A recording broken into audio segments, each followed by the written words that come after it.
Bonjour à toutes et à tous et bienvenue dans le coin sport et pop culture. Et aujourd'hui, même si c'est pas le format que je fais le plus souvent, un coin manga pour vous parler de la couleur tombée du ciel, générique.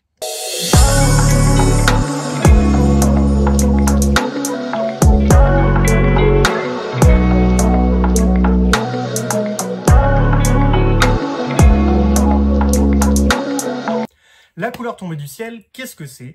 Eh ben, c'est une adaptation, une interprétation par Gutanabe, qui est un mangaka, qui a un trait somptueux. Hein.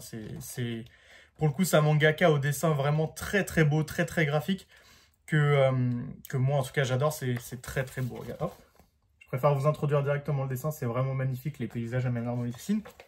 Sauf que du coup, c'est une adaptation, comme je vous ai dit, d'un roman d'un auteur qui est probablement mon auteur préféré, ou dans mon top 3 de mes auteurs préférés, tout confondu.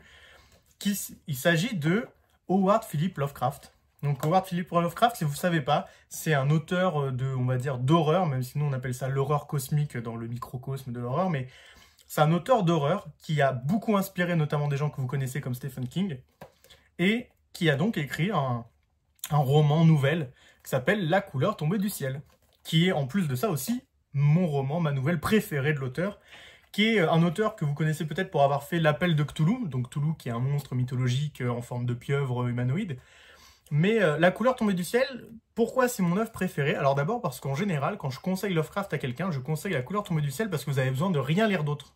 C'est-à-dire que Lovecraft, c'est beaucoup d'histoires que vous pouvez lire l'une sans lire l'autre, sauf que c'est beaucoup d'interconnexions quand même avec le mythe de Cthulhu dont je vous parlais. La couleur tombée du ciel, pas du tout. Vous avez quasiment aucune référence au mythe de Cthulhu. C'est vraiment une histoire auto-contenue qui est vraiment très impactante émotionnellement. Enfin, moi, en tout cas, en la lisant, vraiment, vous vous imaginez l'horreur dans votre tête, enfin, ce que vit le personnage principal dans sa ferme, etc. Enfin, c'est vraiment très, très dur de rester insensible à ce qui se passe quand vous y lisez, ou avoir un cœur de pierre, c'est possible. Hein.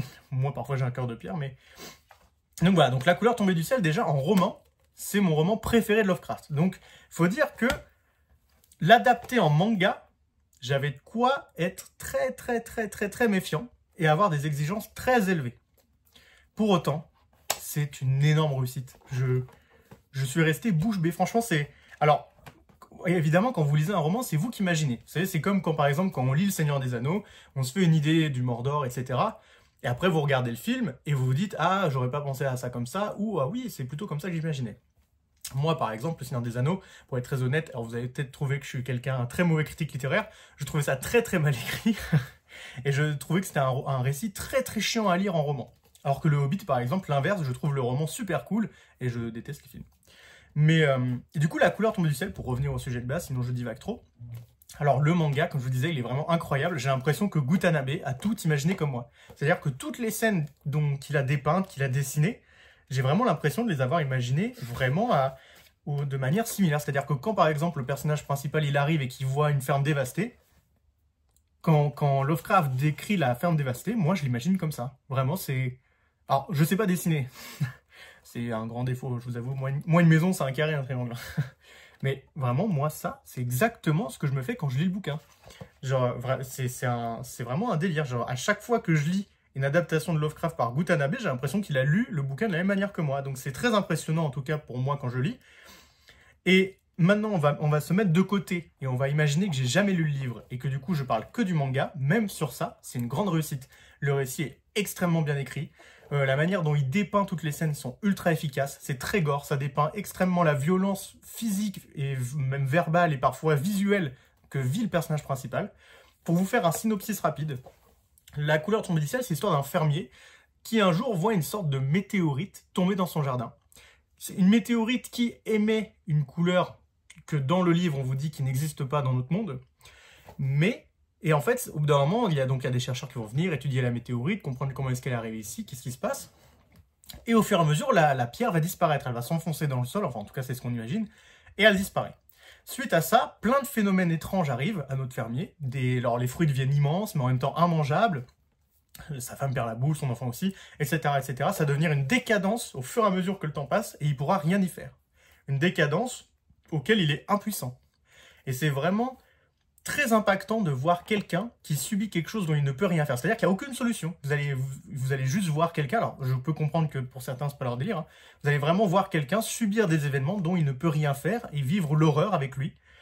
Et c'est vraiment incroyablement bien écrit déjà de base dans le roman, et même dans le manga, c'est extrêmement bien mis en scène, le découpage est très très fort, les scènes sont très marquantes dans la manière dont c'est dessiné, c'est très très très graphique visuellement, c'est très dur, c'est vraiment très très bien adapté. Si je devais vous montrer une seule page pour vous montrer ça, sans trop vous spoiler, voilà, c'est hop, vous voyez, pour vous donner une idée des cadavres qu'on peut voir. Donc voilà, vraiment, La couleur tombée du ciel, c'est déjà, selon moi, l'un des meilleurs récits de Lovecraft en roman. Et pour avoir lu tous les mangas aussi adaptés de Gutanabe qui sont sortis à ce jour, c'est celui que je préfère. Donc c'est plutôt cohérent, hein. C'est le roman que j'aime le plus. Donc si c'est très bien adapté, ça va être probablement le manga que j'aime le plus. Néanmoins, c'est vraiment excellent. Ça coûte pas très cher en final. Et on va s'attarder 2 secondes sur l'édition, hein, qui est la plus belle édition de manga que j'ai jamais vue de ma vie. Dans ce côté, cette texture un peu simili-cuir. Ce côté semi-souple qui du coup vous permet d'avoir vraiment une superbe ouverture du bouquin sans avoir de ce qu'on appelle le gutter loss. C'est vraiment celui, vous voyez tout à l'heure quand je vous montrais la double page où vous voyez la ferme désolée, vous voyez, c'est vraiment très très bien ouvert. Le bouquin il a aucun problème dans la reliure. C'est très beau, c'est un simili-cuir très très très élégant. C'est un superbe ouvrage même en termes d'édition. Je crois qu'ils sont pas si chers que ça, ils doivent être à une quinzaine d'euros. Et voilà, franchement, si vous aimez les mangas, que vous aimez l'horreur, ou que vous voulez découvrir un manga d'horreur, que en plus, vous ne connaissez pas Lovecraft ou très peu, et que vous aimez pas trop lire des romans, parce que c'est possible, hein, je connais beaucoup qui n'aiment pas lire des romans. Là, vraiment, c'est un moyen génial déjà de découvrir l'horreur, de découvrir l'un des récits d'un père de l'horreur du 19e siècle, et tout ça extrêmement bien dessiné, très bien écrit, avec un très bon découpage, dans une édition magnifique, pas très chère. C'est vraiment un must-have pour n'importe quelle personne qui a des mangas chez lui, qui veut une très belle édition et découvrir un manga d'horreur. N'hésitez pas, moi vraiment, je fais rarement ça, ça fait un peu vendeur, mais vraiment, jetez-vous dessus. Si vous le trouvez, prenez-le, c'est incroyable. Sur ce, lisez bien, passez une bonne journée, une bonne soirée, une bonne matinée.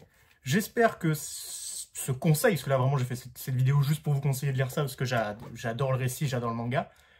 J'espère que vous allez tenter votre chance, et après j'aime pas dire ça, mais si vous avez n'importe quel autre moyen de l'avoir, de demander à quelqu'un de vous le prêter ou de le trouver en bibliothèque, n'hésitez pas. Lisez des comics, lisez des mangas. Tchuss.